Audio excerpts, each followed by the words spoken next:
Are you a manager or a leader?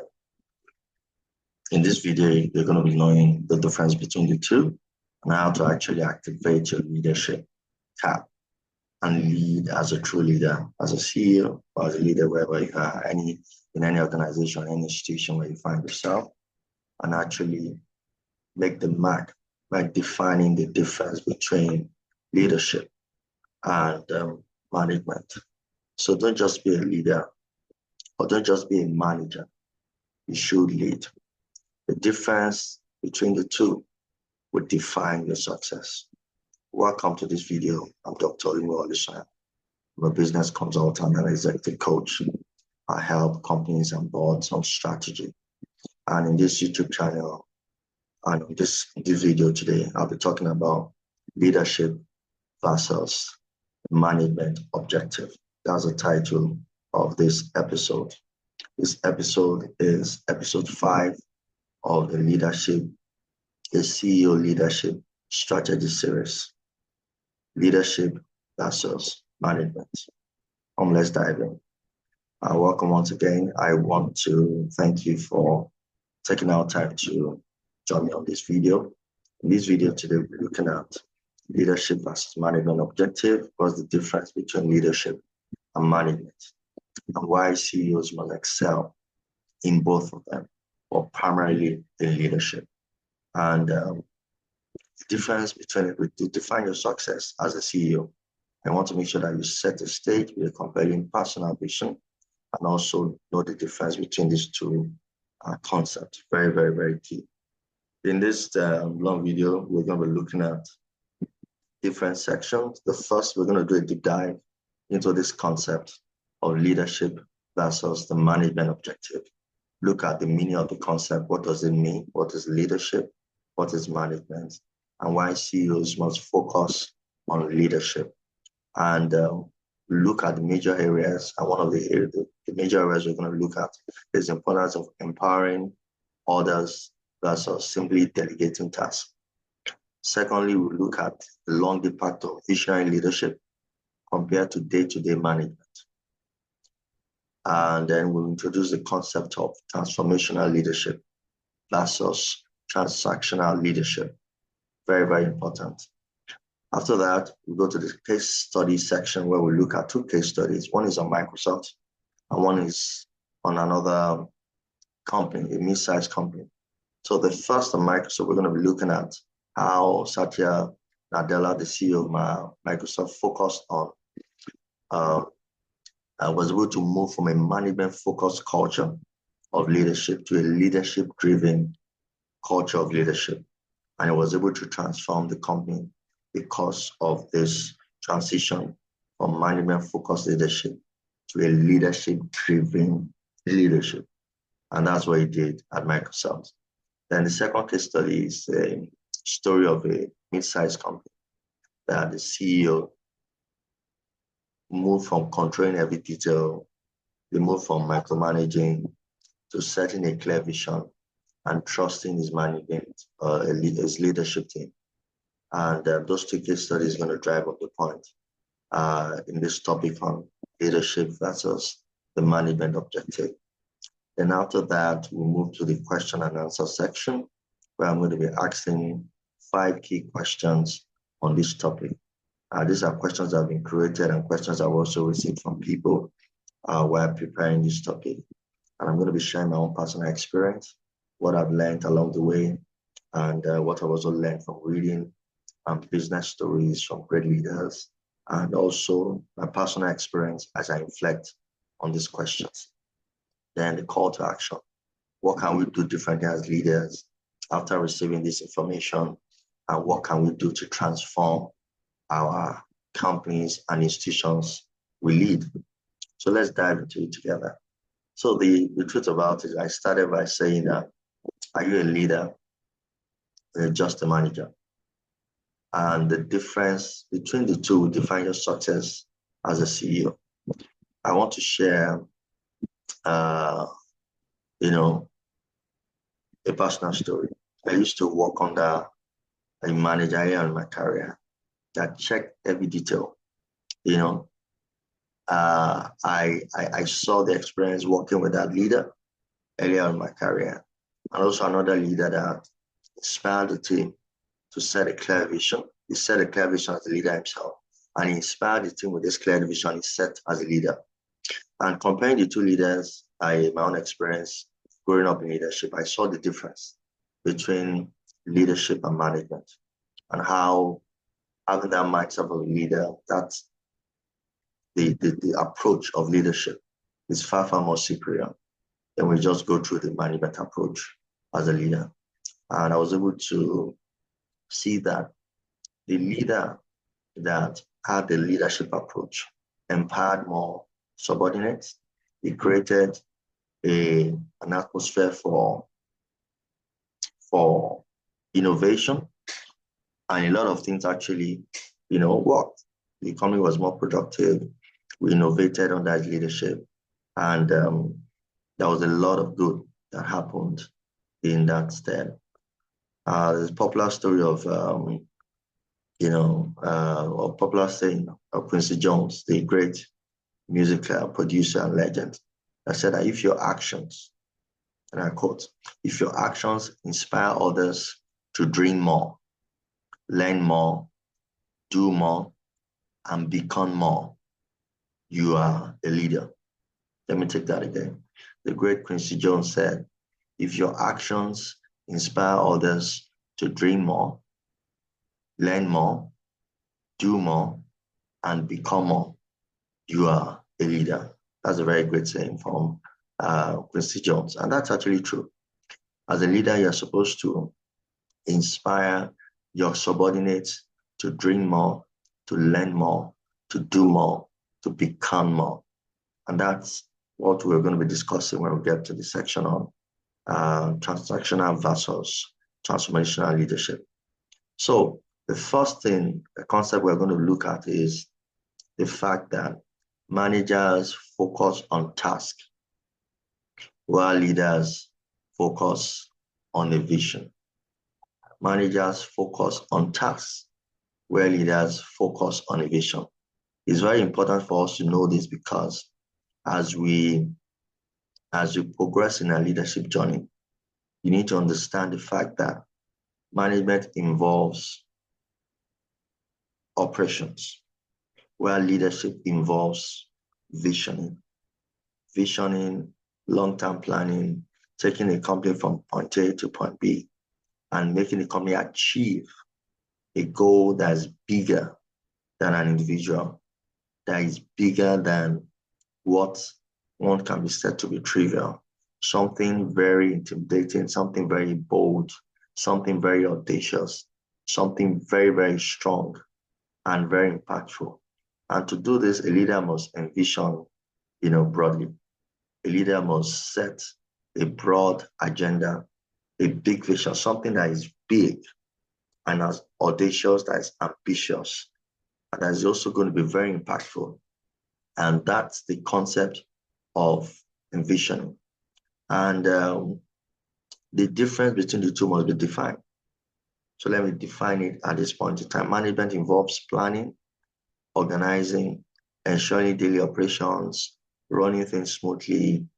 And managers are task-oriented, the way they work. They set deadlines, they monitor performance, they maintain order, they get people in line and things like that. Whereas leadership involves inspiring people, involves guiding people, involves setting a long-term vision. Leaders look beyond the daily grind to focus. As a leader, you must look beyond the daily grind, and you must focus on what the organization can become at the end of the day. So you look beyond the daily activities, the daily grind, all the key tasks that needs to be achieved every day, and you look for what can this company become in the future? What can we achieve? What can we become in the future? And that's what a leader does. So for a manager, for example, if you have a project, you have a deadline, maybe you have a client to actually present to, there's a bid going on, and you have put forward your deck, you've sent in your proposal, there's a deadline and all that. What the manager does is to ensure that that project meets the deadline. All the required information is shared, the proposal is shared, a lot of things are done to meet the deadline, provide the customer with all the information with which they can make an informed decision and persuade them to actually choose the company or go with the company. Whereas a leader envisions how that project, while that is going on, the leader should be envisioning how that same project will revolutionize the market, coming to take over this business, working with this customer. How would this project revolutionize the market or the industry that we play and improve the lives of customers that actually bought into this service or this product? That is the way a leader should be looking at that same project. Whereas the manager should be looking at delivering on what is agreed, the promises, fulfillment, and things like that. The leader should be looking at the experience in the mind of the customer and how that business or that relationship will revolutionize the market, will position the company as a leader, will make the company stand out and differentiate the company, whether for product, for service, for price, and for innovation. And those are the kind of things that leaders should be thinking about. The second point in this discussion of the management versus the leadership objective is the fact that leaders need to empower. And we're going to be looking at empowering others versus delegating tasks. As a leader, you want to make sure that as you delegate tasks, your delegation leads to empowerment of your leaders. While it is good to delegate tasks, that delegation must lead to empowerment of your leaders or your subordinates. And what's delegation? Delegation is simply handing off tasks to subordinates to handle, giving them authority to take decisions at the lower level. That's what delegation is all about. Whereas empowerment is equipping them. While you are giving them this authority to make decisions on a lower level, when you are empowering them, you equip them with authority, the skills, and the freedom to make decisions that contribute to the vision you have already, made as a leader. So delegation is simply handing over tasks to them to manage, but you empower them by backing up that handing off of that task with authority, training them with the skills, and giving them the freedom to make decisions that will contribute to your vision. At times they will make mistakes, and that's why coaching comes. When they make mistakes, that mistake should be an opportunity for learning. You come in, you coach them, and they are able to go back. And when they face that situation again, they will do better under normal circumstances. For a leader that is willing to learn and has the right attitude and character, and that is not distracted, will actually do better after being coached, and is able to approach that situation with a better solution. And that's how to delegate, and that's how to eventually now empower. So you delegate by handing over the tasks to them to manage. Then you empower them by adding authority to that handing over of those tasks. Teaching them the skills, demonstrating the skills, then giving them the freedom to actually make the same decisions. And when they make mistakes, that mistake should be a coaching opportunity and make sure that they get back on the right track. That's it. The second key point we're going to be discussing under this topic, the leadership versus the management objective, is long-term vision versus day-to-day operations. Let's look at the concept of long-term vision versus day-to-day operations. Now, talking about visionary leadership, you have to focus on what is the meaning of visionary leadership. And visionary leadership, for me, the way I see it, it focuses on future possibilities for a company. Visionary leadership is the focus on future possibilities for a company. In addition to this, it also involves setting strategic goals for the organization or the institution and eventually inspiring transformational change. This is what visionary leadership is all about. Whereas transactional leadership or management is about concentrating on maintaining systems, processes, and routine oversights in a company or organization. So you're just looking at the operations, you're looking at the wheel just running and all that. Deadlines, processes, people following the standard operating procedures and things like that. Whereas visionary leadership focuses on future opportunities, setting strategic goals, inspiring transformation in the lives of leaders, where you build a system where there is a sustainable leadership transformation going on in your company from entry level to top management. When people come in from entry level, from the point they go through orientation and they are immersed into the company, they learn on the job, they are coached, they are trained, they acquire skills, they acquire knowledge, they are given the proper space under which tasks are delegated to them. And that delegation comes with some level of authority to actually carry out those tasks with freedom, using their initiative, developing their situational leadership skills and capacity. When they do this, their lives is transformed. And the transformation really comes when, as a leader, you monitor this process and you identify teaching opportunities.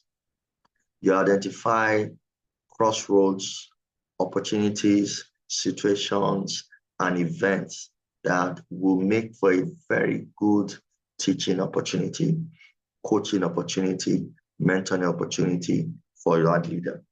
When you do this, at the end of the day, their lives is transformed. And that's what the concept is between transformational leadership and transactional leadership. So while transforming leaders, you're going to be inspiring them to change.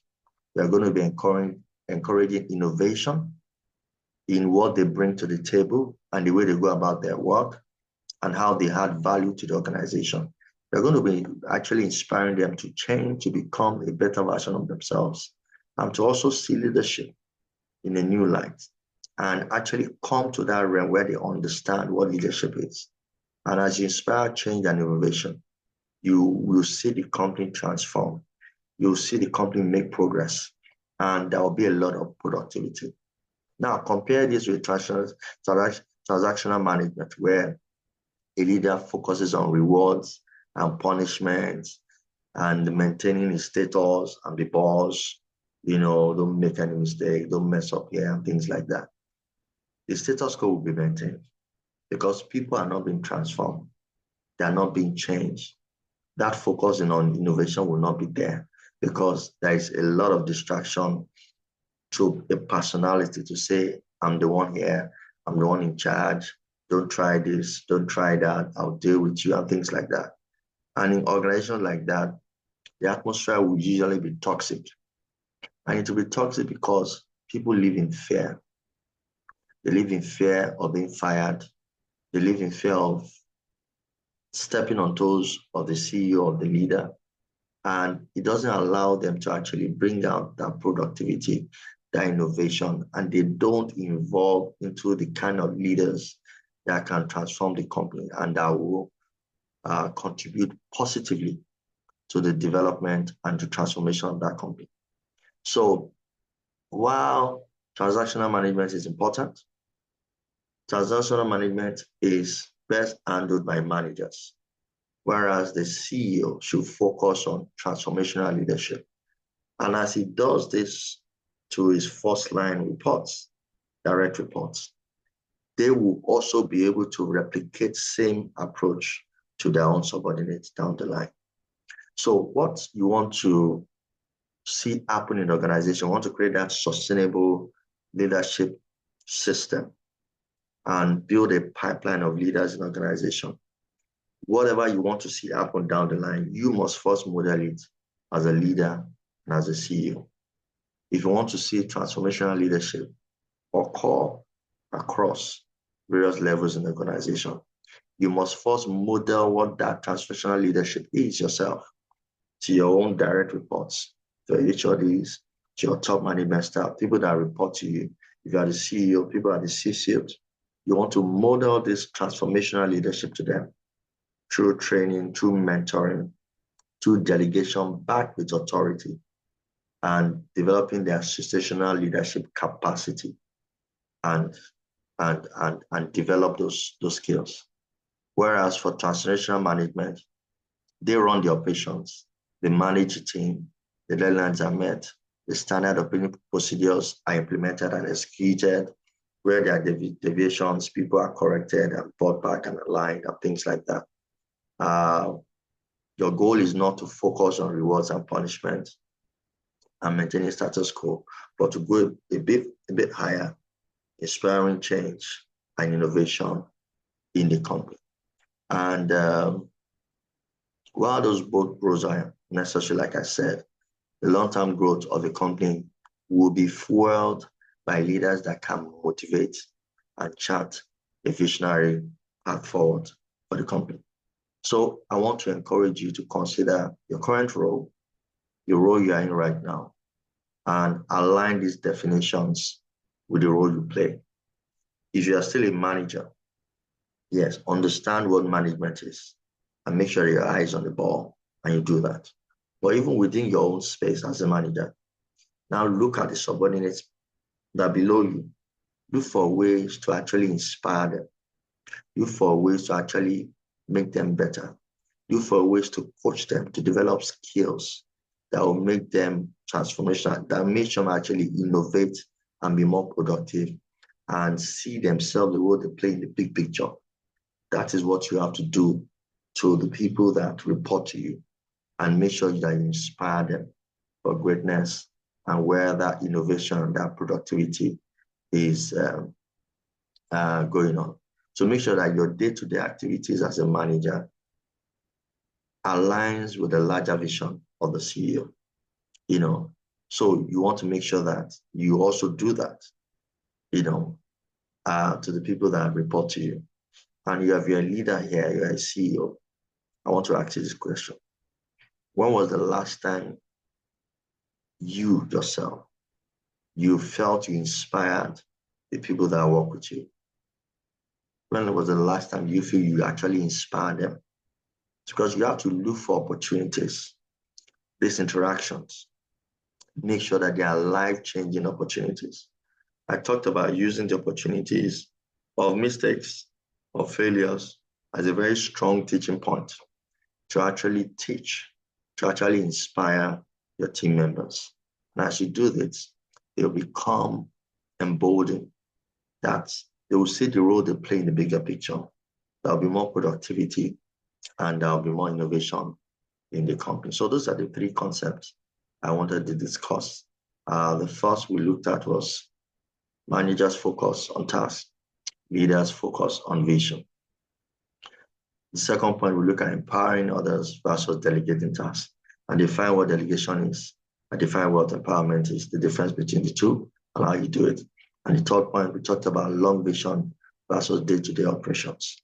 So I define visionary leadership and transactional management and how you can actually use the two. But if you're a leader, you're a CEO, you need to focus on transactional leadership and allow your subordinate to actually handle the transactional management.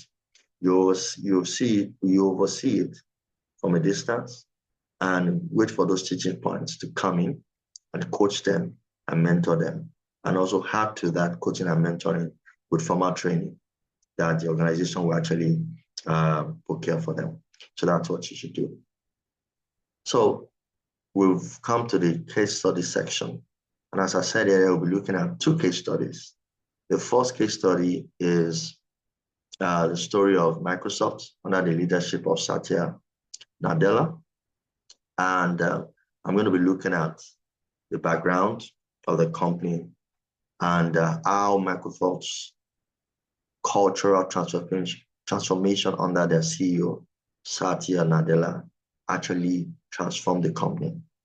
Bill Gates ran the company before. He stepped up to the board. He's now the chairman. And before he did that, they already developed a pipeline of leaders in organization over the years through transformational leadership. And when Satya Nadella came in, he also had to continue that tradition, that culture, to take the company to the next level. Before that, Microsoft was known for its rigid management style. Even with all the success that we knew associated with Microsoft, the success of the company was still a bit rigid at that time. Heavy management approach, and they were facing the challenge of innovating in the industry, with this mindset and this market rigidity and challenges they were facing. At that time, the market was going through a lot of transformation. So something needed to change. And before then, the structure, the internal culture was about following strict procedures, SOPs, processes.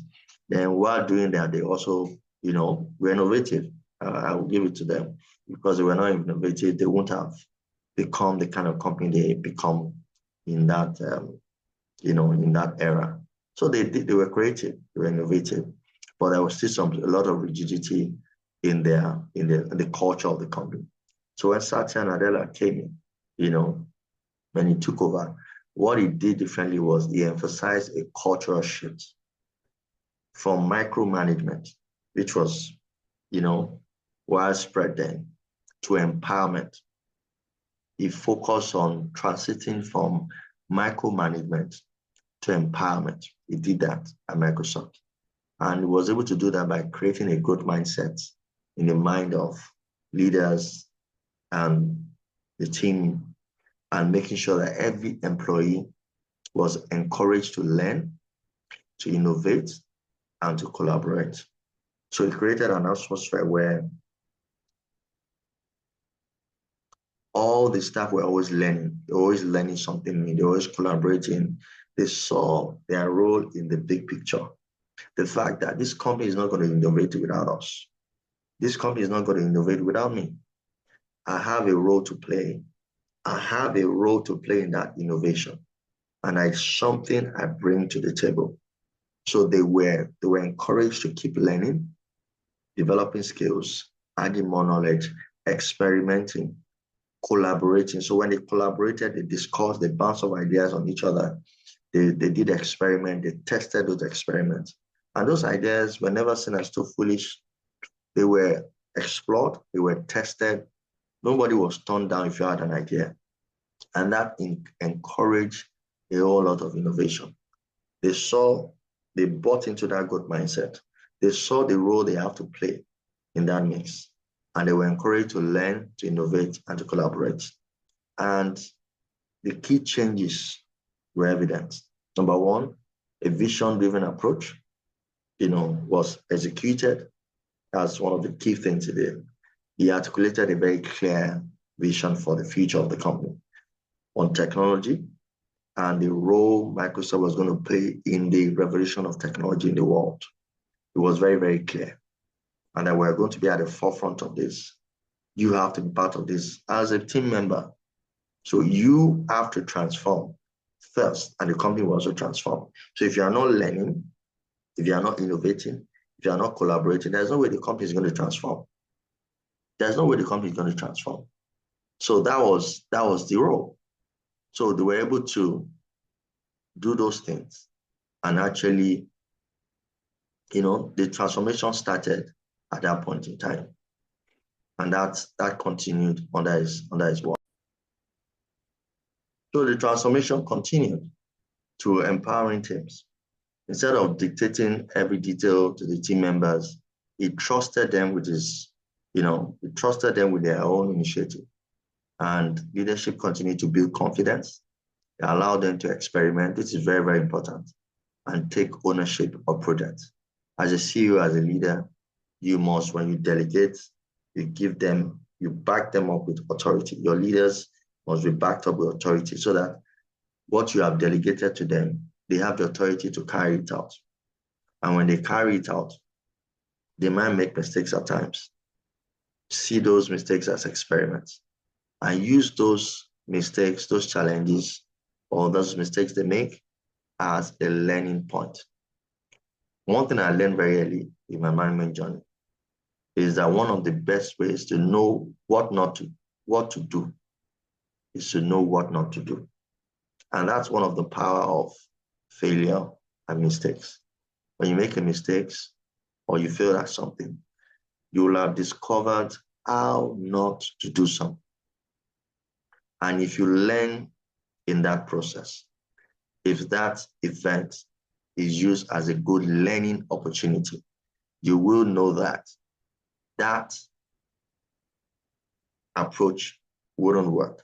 And you understand why it didn't work because you went through it, you experienced it.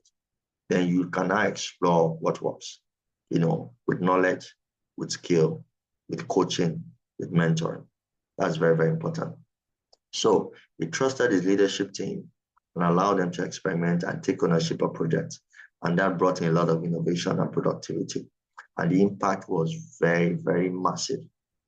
The transformation not only boosted employee morale, but that's what it does. At the end of the day, morale will be boosted. It led to significant innovations at Microsoft, and it drove Microsoft's resurgence as a global tech leader under Satya Nadella. So the key takeaways for this case study is the fact that if you empower your team by setting a compelling vision, the vision will reignite innovation in the company and it will transform your company's culture. Set a compelling vision as a leader and reignite innovation in your team, and the company's culture will change. And make sure that this is cascaded down the line to everybody. This is very, very important. So the second case study, I'll be talking about a mid-sized company that went through business transformation. And for reasons, for privacy, I will not mention the name of this company. But what happened at that time is that the company, the CEO was known at some point for micromanaging, controlling every detail. And what happened is that when you do that as a CEO, it will result in bottlenecks. Because when you micromanage too much, you are controlling, you are monitoring every little thing, you don't give people a lot of leeway to actually use their initiative, you will constitute yourself as a bottleneck. And decisions will not be made swiftly. And a lot of the leaders that beneath you or that report to you will feel demotivated. Their morale is going to drop. So what did the CEO do differently? He went through CEO coaching program. By the way, I'm an executive coach. So if you're a CEO or a leader and you want to go through that same transformation, you can subscribe for our executive coaching program. So this CEO went through an executive coaching program and he was able to see that his behavior and his style of leadership was not helping the company, and decided to try a better approach. So he realized that while his hands-on approach ensured that tasks were done, because it was micromanaging, it was always monitoring everything, that ensured that tasks were done, but he stifled creativity. This approach is micromanagement and all that, stifled creativity and innovation in the organization, and the growth slowed. He noticed that. So what he did was he after going to this program and actually coming to the state of self-awareness, and this is very, very key, CEOs. I want to actually share this with you. It's part of the skills as a CEO, emotional intelligence, the ability to be self-aware of your own challenges, of your own limitations, and your willingness to make amends, to shift, to make those adjustments as a leader that will make you a better person and eventually a transformational leader. So when he noticed it, that yes, things were being done, but creativity and innovation is being stifled. So he decided to shift from being a taskmaster to becoming a visionary leader. And what he did was to set compelling vision, strategic goals and objectives, and he focused on that and showed them, the team, how their own task in the operations, the daily grind, actually is going to add up to achievement of that strategic vision and goal. That's what he had to do. And he set KPIs, he delegated, he backed up that delegation with authority, and he allowed them to experiment, allowed them to fail at times, and he used that opportunity to coach them. And when he did this, he saw a lot of changes. What are the changes he saw? He saw that as he began to delegate within tasks, while actively communicating a clear and inspiring vision, the key things started to change. Trust started building. Trust started building. He had to trust the leadership in advance. He empowered them through a lot of initiatives. He allowed the senior team members to take decisions and lead projects. And they will now report to him. When they report to him, he will review the process and he will coach them on areas that I felt that, they needed to improve on. Then as he did that, he started making impact. And the impact he saw as he made those adjustments is that there was employee satisfaction, innovation surged in the company. And leaders started to improve their efficiency. There were new product lines, a lot of products, a lot of ideation, and increased market competitiveness for his company. So what are the key takeaways in this case study? Is that when you transform as a CEO, as a leader, when you transform from being a controlling leader, a micromanaging leader, to an empowerment mindset, it not only frees up the CEO, your table, it allows you to focus on strategic growth as a leader,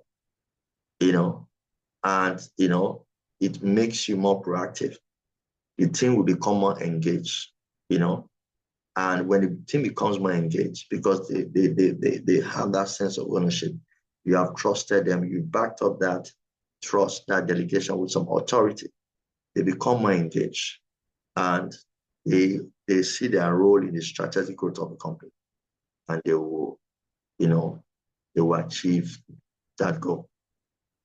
So we've come to the question and answer section. I'll be asking 5 key questions.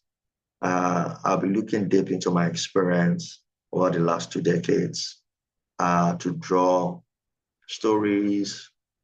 I'll explain these concepts and be able to share my own thoughts on this question. So the first question is, what is the key difference between leadership and management? What is the key difference between leadership and management? Like I said earlier, I'm going to define it again. Leadership is about setting a vision, setting a compelling vision for the organization, for yourself, for your organization. And when you set this vision, it's about where you see the company in the future, what the company is going to transform to become, what is the impact that company is going to make in the industry, in the country, in the global space. What value is the company going to bring to the market? How is the company going to motivate people to reach their long-term goals? Those are the things you will set in your compelling vision. You're going to see the customers, you're going to see the board, your whole institution, your company. You're going to see also your staff, your team members. How is this vision going to change their lives? Who are they going to become? Haven't gone through the process of working in this organization and being part of this story. And what impact is the company going to have in the industry where it plays as an industry player? And what will be the benefit in terms of profits, in terms of proceeds, in terms of success, in terms of growth? to all the stakeholders. That is the vision, And when you set this vision, you will be able to now see how your team members actually come in, how they are part of this vision, the role they have to play in achieving this vision. That is what leadership is. For management involves ensuring that day-to-day activities are run properly, ensuring their processes are followed, standard operating procedures are followed. By the way, if your company does not have properly documented standard operating procedures, you need to do so. There is no way you can achieve operational excellence without having standard operating procedures documented, followed, and executed. That's one of the way you achieve operational excellence in an organization. All your processes must be documented. And that's part of the consulting services my company provides, strategy and execution and things like that. So if you need that service, you can contact us for that. So the day-to-day operations, coming back to the vision of management, the day-to-day operations must be well run, and efficiently run, and there must be a focus on tasks being achieved, processes being adhered to, and meeting short-term objectives on a daily basis. And that is the work of your management team. The leaders that report to you as a leader, as a CEO, that's their work, to make sure that they actually drive this day-to-day, operations, and make sure that everything is run smoothly. Very, very important. So that's the difference between leadership and management. You will oversee leadership at a distance, because if you move too close and you get involved, you are micromanaging. As a leader, you must be able to delegate these responsibilities to your leaders, back up that delegation with some authority, allow them the freedom to actually make these decisions. When you review the decisions they've made, where they've made mistakes, then that's a coaching opportunity. That's a mentoring opportunity for them. In addition to that, they can also go for trainings, some of which will be in-house, some of which will be external trainings. So you can divide those into two. The trainings, the formal trainings, 50% must be done in-house. There must be structured trainings you give them based on your wealth of experience and knowledge. And that will be the other half that will go outside to take from training and consulting organizations. So that's the way it is done. So the second question, I hope I answered that question very well. If you need further clarification, you can actually make a comment in the comment section. So the second question is, can a person be both a leader and a manager? Can a person be both a leader and a manager? And my own answer is yes, you can be both. But if you are a CEO, you should focus 80% of your time on being a leader. That 20% is when you come and review the outcomes of the delegated responsibilities you're giving to your team. You may wear that cap at that point in time. Use it to review the processes. When you see shortcomings and inadequacies, then you now step into your leadership role. You wear your leadership hat. Then you coach that leader. You mentor them in that area and help them to develop capacity to do that same thing better next time. That's how you do it. So you need to wear both hats, but you have to balance it. There must be more focus on leadership, because that's why you have leaders. That's why you have people that report to you. They must be able to focus on those running the operations, and you drive the innovation and change. That's it. You create that atmosphere. You create an atmosphere that inspires them by your actions, by your words, and by your culture you create. You model what you want to see. If you want to see innovation, you model innovation by inspiring them to be more innovative, more productive, and that's what you do. So it is possible to do that. It is possible to be both a leader and a manager. But in the role of a CEO, or you are the top and you have leaders behind you, I would advise that 80% of your time and energy should be focused on leading, where at a point in time, you help them to review processes, and that is the coaching opportunity. That is the learning point where you coach them and you help them develop capacities in an area where they are not as excellent as they should be, or they made mistakes or they failed. Then that's a coaching opportunity. That's a training opportunity.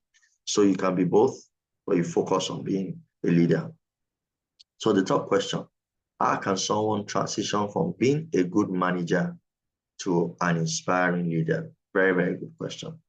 How can someone transform from being a good manager to an inspiring leader? And the answer is not far-fetched. It is by developing a clear vision and setting a strategic objective for your team and for your organization. Secondly, you focus on empowering your team, like I've said before, by delegating them. And when you delegate, you give them meaningful responsibilities, and back that responsibility with some authority and encourage innovation. Allow them to undergo experiments, to test the ideas, review the ideas for them. That's a learning point. That's a coaching point. And see how they can go back and do that thing better and also innovate and come up with more ideas. Then, thirdly, you invest in personal growth. You must encourage, inspire your team to continue to learn. Any team, any organization where there is no culture of learning, continuous learning, knowledge and skills, that can be innovation. So there must be continuous learning. They must be reading. They must be adding more information. They must be acquiring more skills. And they must be experimenting these ideas that come. So when you have ideas, you have suggestions, you have thoughts of how you can improve the process, how you can innovate, and you have the necessary knowledge. You have the necessary skills to back it up.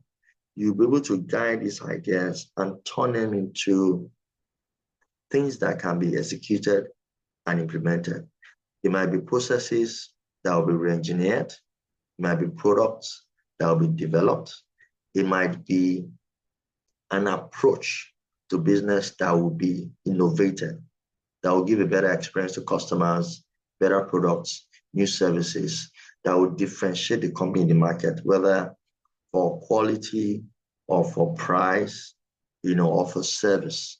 You want to be able to make sure that that mix is there at that point in time. So investing in personal growth, learning, acquiring knowledge and skill, backed up with testing ideas and collaborating to test these ideas is very, very important. So leadership training is key, acquiring knowledge is key, and also learning to communicate your vision effectively in a way that it resonates with the entire team will continue to motivate them. So as all this is going, you continue to communicate your vision. You continue to communicate that until it is part of them. They see themselves in it and how they're going to be part of that transformation and how they themselves are one of the change agents.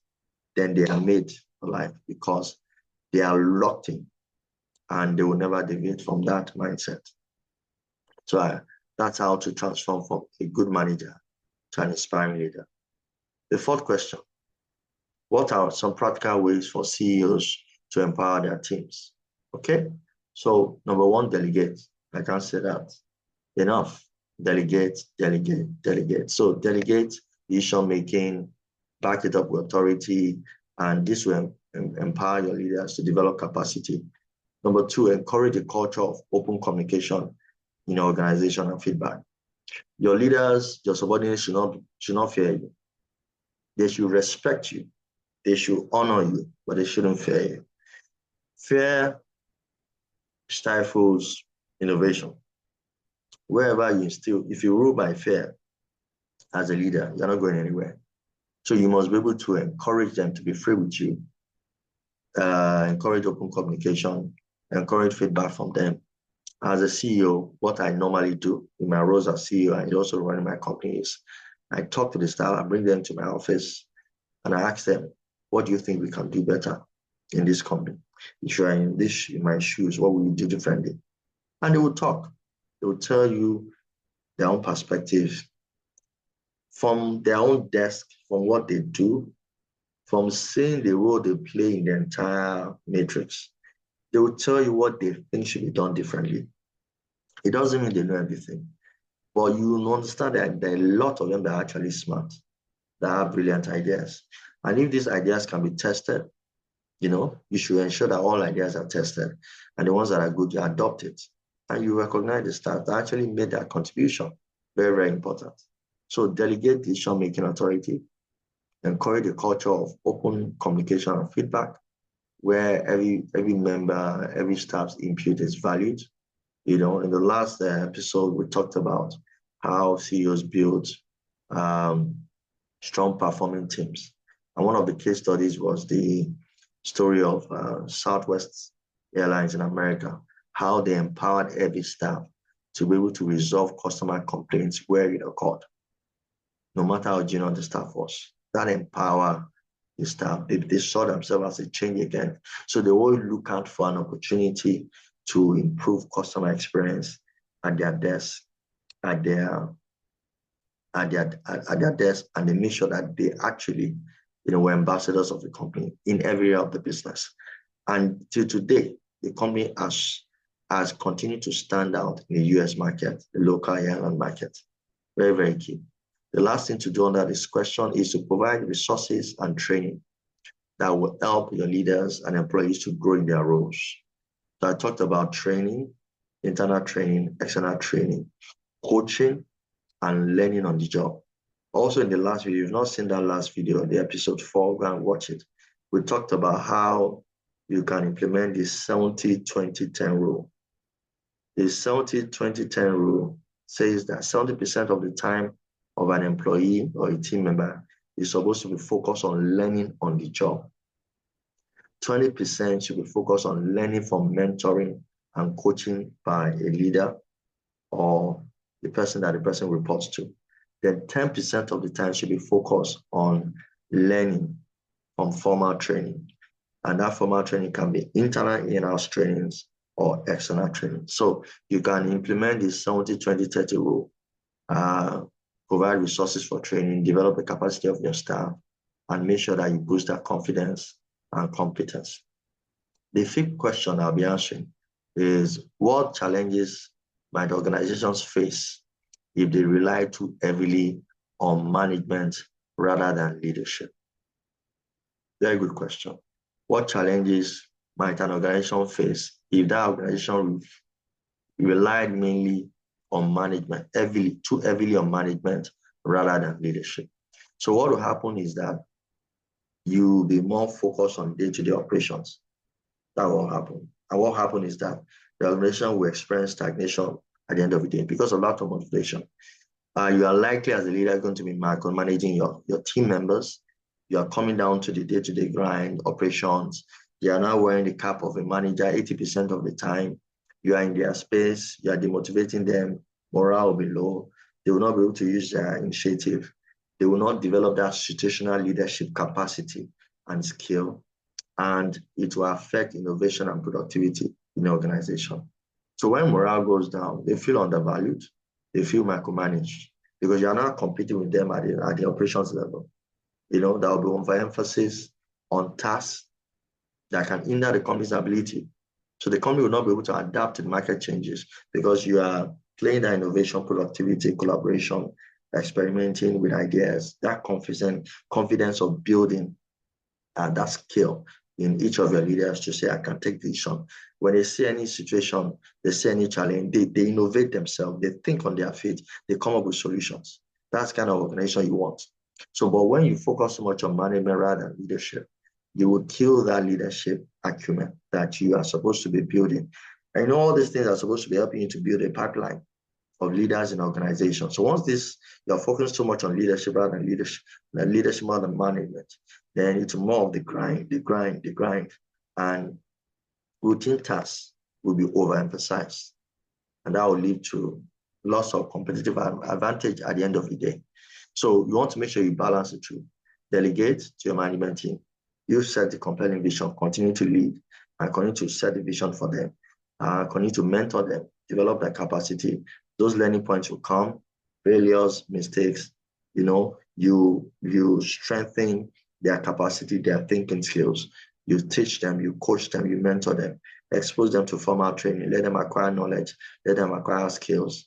And as they learn on the job, they will improve. As they use their initiative, they will improve. So that's how to make sure that you don't focus heavily on management and you focus more on leadership as a CEO and a leader.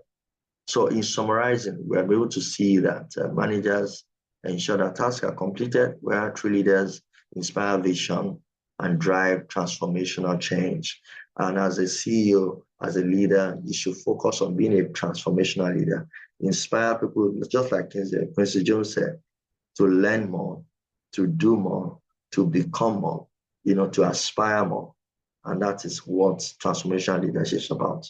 Also,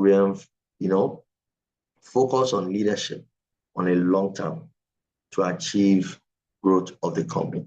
So as a final thought, I'd like to encourage you as a leader, as a CEO, to stop micromanaging. Stop micromanaging your team.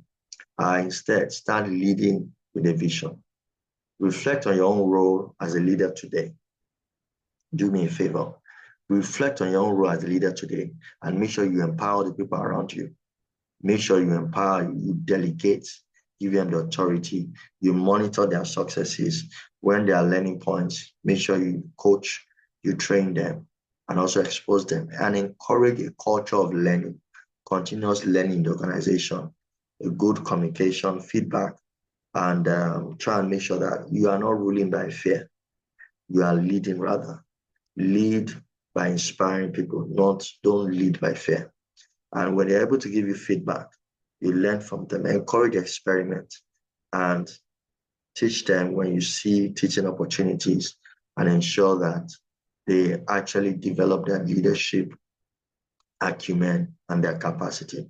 Now we are building a very good pipeline of leaders from the top to the bottom. And there'll be a continuous, evolution of leaders in your company. The pipeline will continue to build as you do that. So I like to appreciate you if you have stayed up to this time in this video. I'm very, very grateful. It shows a lot of commitment. The fact that you're passionate about this topic really guidance my heart. And if you're ready to make a shift from being a manager to truly leading, I would like you to drop comment in the comment section. You can use the word leader, share your thoughts, your experiences on leadership, and how this has been a good impact on you, and how you intend to implement some of the principles you have heard in this video. Please don't forget to subscribe, hit the notification bell so that you can be notified when I release new videos, and share this session. If you've been empowered by this session, share this session with other friends and other leaders who are looking to transform their approach to leadership. And I will see you in the next videos. Thank you for watching. I appreciate you.